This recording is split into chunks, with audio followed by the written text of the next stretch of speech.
Hello guys, welcome back.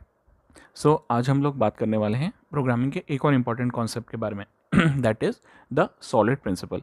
Solid principle की अगर हम बात करें तो ये 5 पिलर्स पर स्टैंड करता है। सबसे पहले single responsibility principle, then open for extension and close for modification, then after that Liskov substitution principle, then interface segregation principle, and then at last dependency inversion principle. इनमें से आज हम फर्स्ट पॉइंट की बात करने वाले हैं, फर्स्ट पिलर के बारे में, that is the single responsibility principle. Single responsibility principle ये इंश्योर करता है कि अगर आप अपनी क्लास के अंदर कोई भी फंक्शन बनाते हैं तो वो सिर्फ एक ही फंक्शनैलिटी को परफॉर्म करेगा, उसके पास एक ही रिस्पॉन्सिबिलिटी होगी। ये नहीं कि आप एक ही फंक्शन के अंदर मल्टीपल टास्क असाइन कर दें, मल्टीपल चीज़ों से उसको ओवरलोड कर दें।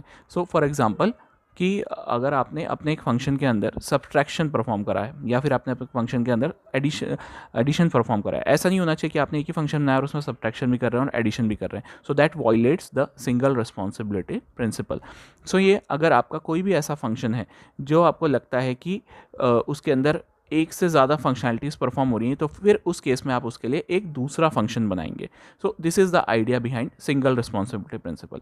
प्रोग्रामिंग के इसी तरह के कॉन्सेप्ट के बारे में जानने के लिए चैनल को लाइक एंड सब्सक्राइब कीजिए, कमेंट्स कीजिए, फॉलो कीजिए। Thank you.